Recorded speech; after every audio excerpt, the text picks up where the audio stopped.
ओम श्री हरि नारायण। ओम नमो भगवते वासुदेवाय नमः। नमस्कार दोस्तों, आप सभी का स्वागत है भाग्योदय ज्योतिष केंद्र की इस वीडियो में। तो आज की वीडियो में मैं एक ऐसे योग के बारे में बात करने वाला हूं जिस योग के बारे में शायद किसी को पता नहीं है, लेकिन आज के समय में यह योग बहुत ज़्यादा मायने रखता है। तो आज मैं बात करने वाला हूँ केंद्रुम योग के बारे में। तो केंद्रुम योग चंद्रमा से बनता है और इसके जो फल है वो जातकों को बहुत जल्दी दिखते हैं। अगर आपके कुंडली में ये योग है तो मैं आज अब इस योग के बारे में काफ़ी कुछ बताने वाला हूँ, जिससे कि आप लोगों को अगर ये योग है तो उस योग से काफ़ी हद तक आपकी बचाव भी हो सकेगा। मैं इसके संबंधित थोड़ा उपाय भी आपको बताऊँगा लास्ट में। साथियों, आज इस वीडियो को पूरा अंत तक देखिएगा क्योंकि आज का वीडियो बहुत ज़्यादा महत्वपूर्ण होने वाला है। साथियों, आज मैं बात करने वाला हूँ केंद्रुम योग के बारे में, जो चंद्रमा से संबंधित है। साथियों, अब बात करते हैं कि केंद्रुम योग होता क्या है। साथियों, कहा जाता है केंद्रुम योग के बारे में कहा जाता है कि फलदीपिका में ये कहा गया है कि अगर किसी जातक की कुंडली में केंद्रुम योग बनता है तो उस जातक की कुंडली में चाहे कितने भी ज़्यादा राजयोग हो या बहुत अच्छे से अच्छे कोई योग बने हो, महाभाग्य योग, श्रीकंठ योग, नीलकंठ योग, लक्ष्मी योग, जितने योग बने हों, वो जातक उन सभी योगों का फ़ायदा नहीं उठा पाता। वह व्यक्ति बहुत ज़्यादा परेशान रहता है। साथियों, परेशान इन द सेंस वो मन से परेशान रहता है। तो साथियों, वीडियो को लंबा ना करते हुए अभी हम बात कर लेते हैं कि ये योग बनता कैसे है। फिर उस योग के बारे में हम काफ़ी ज़्यादा बात करेंगे जब इस वीडियो के जब हम समझ जाएंगे कि हाँ केंद्रुम योग बनता कब है। साथियों, किसी भी जातक की कुंडली में मान लीजिए कि कोई कुंडली है, ये आपको भाई तो मेरी वीडियो देख के तो समझ में आ गया होगा कि हाँ कुंडली बनती कैसी है, लग्न होता क्या है, ग्रह कैसे देखे जाते हैं, ग्रह कैसे किसी कुंडली में बैठते हैं, इस बारे में आपको समझ में तो काफ़ी कुछ आ ही गया होगा। साथियों, अगर किसी जातक की कुंडली में चंद्रमा अकेला बैठा हो, उसके साथ कोई ग्रह ना बैठा हो, उसके साथ साथ उसके 12वें भाव में या दूसरे भाव में कोई भी ग्रह ना बैठा हो। एग्जाम्पल लेते हैं कि मान लीजिए किसी जातक कुंडली में चंद्रमा यहाँ बैठा हुआ है और मान लीजिए कि मंगल शनि यहाँ बैठे हुए हैं और बृहस्पति यहाँ बैठे हुए हैं, सूर्य यहाँ पर है, केतु यहाँ पर है, केतु यहाँ पे नहीं, हम राहु यहाँ मान लेते हैं, केतु यहाँ बैठे हुए हैं, 1 2 3 4 5 6 7 और शुक्र यहाँ पर है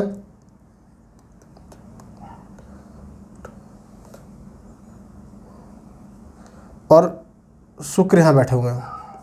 साथियों, अब ये कुंडली मान लीजिए जैसे क्या है कि अब इसके साथ हम इसे यहाँ पर नहीं रख करके हम ये मान लेते हैं कि मंगल और शनि यहाँ बैठे हुए हैं। साथियों, आगे ये आप इस कुंडली को एक बार देख लीजिए। इस कुंडली में क्या है कि चंद्रमा अकेले बैठे हुए हैं, इनके 12वें भाव में कोई ग्रह नहीं है, दूसरे भाव में कोई ग्रह नहीं है, साथ में किसी भी ग्रह की इन पर दृष्टि नहीं है, क्योंकि बृहस्पति अपने से 5वें देखता है, 7वें देखता है, 9वें देखता है, उसकी दृष्टि वहाँ पे नहीं पड़ी। मंगल अपने से 4थे देखता है, 7वें देखता है, 8वें देखता है, उसकी दृष्टि भी वहाँ पे नहीं पड़ी। और शनि भी अपने से 3रे देखता है, 7वें देखते हैं और 10वें देखते हैं, तो वहाँ भी उनकी दृष्टि नहीं पड़ी। तो इस तरीके से चंद्रमा के ऊपर किसी कोई दृष्टि नहीं है, वो अकेले बैठे हुए हैं। अब इसमें इस तरह कुंडलियों में क्या होता है, इस तरह का जो योग बनता है कि इसमें चंद्रमा अकेले बैठे हुए हैं, इससे हम लोग केंद्रुम योग बोलते हैं। केंद्रुम योग से होता क्या है कि केंद्रुम योग में चंद्रमा अकेले बैठे होते हैं और चंद्रमा क्या है, माँ के कारक हैं, मन के कारक हैं।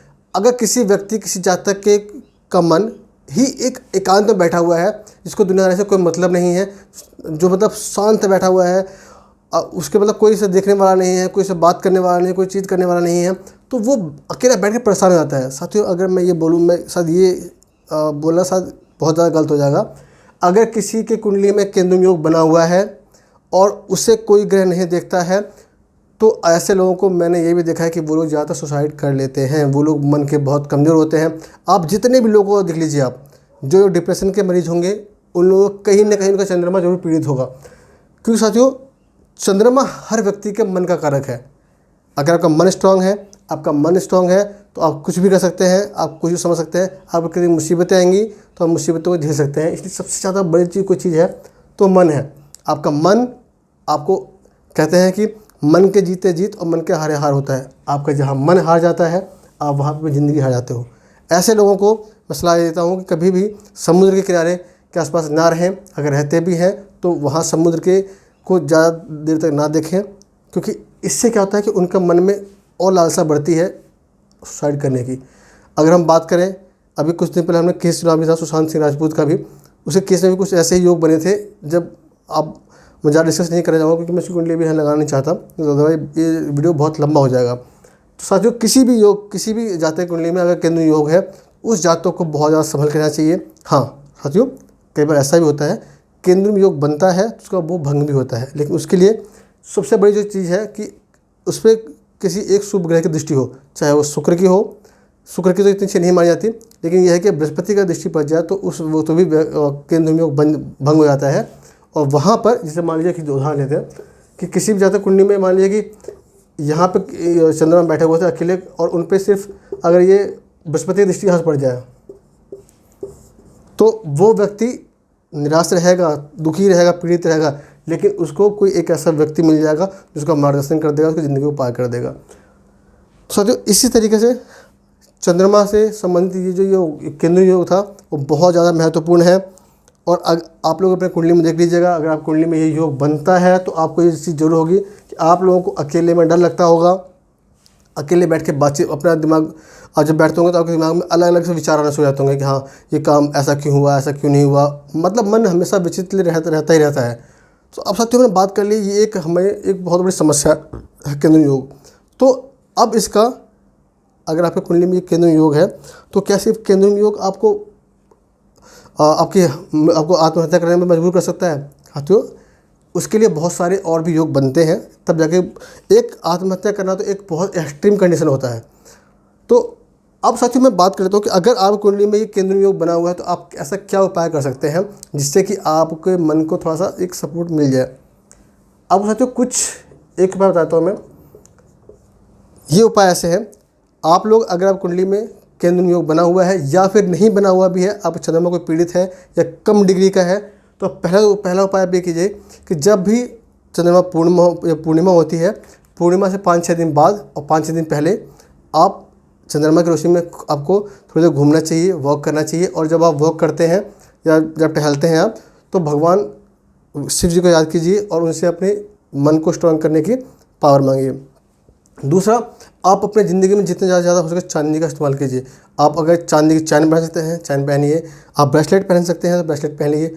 कोशिश कीजिए चांदी आपके पास थोड़ा जरूर रहे ताकि आपके मन को स्ट्रांग हो सके। साथियों कहा जाता है ना कि चंद्रमा चांदी का कारक है, अगर चांदी आप धारण करते हैं तो उससे आपको बहुत ज़्यादा बेनिफिट मिलता है। इसके अलावा साथियों आपको भगवान शिव की पूजा जरूर करनी चाहिए और माता से आपको चांदी की चैन पहननी चाहिए आपके हाथ में, गले में, ताकि आपको उससे बहुत सपोर्ट मिले। आपको अपनी माँ की बहुत ज़्यादा सेवा करनी चाहिए। अगर आपकी माँ की आप सेवा करते हैं तो चंद्रमा आपका बहुत ज़्यादा स्ट्रॉन्ग होता है और उससे आपको बहुत ज़्यादा बेनिफिट मिलता है और आपके जो मन में जो काफ़ी सारी बातें चलती रहती हैं वो सब नहीं चलती हैं। साथियों आज मैंने जो अभी बताया है ये केंद्रीय योग था, ये एक बहुत महत्वपूर्ण योग है और मैं उम्मीद करता हूँ कि आपको इस योग से संबंधित में कुछ उपाय बता दिए हैं, आप इस उपाय को कीजिएगा। अगर आप कुंडली में योग है भी तो डरिए मत। और साथियों मैं ये बताना चाहता हूँ कि किसी भी एक योग को देख करके हम किसी जातक की पूरी कुंडली को की विवेचना नहीं कर सकते। आप कुंडली में योग है, कुछ तो फल जरूर मिलेगा आपको, ये निश्चित है, लेकिन बहुत हद तक डिपेंड करता है कि आपका लग्न कैसा है, लग्नेश कैसा है, इन सब चीज़ों में बहुत ज़्यादा महत्व मिलता है। साथियों वो सभी मैं आगे बात करता रहूँगा। आप लोगों का इससे संबंधित कोई सवाल हो, कोई प्रश्न हो जरूर लिखिएगा। मैं कोशिश करूँगा कि आपको अगले अपने वीडियो में उस सवाल का जवाब दे सकूँ।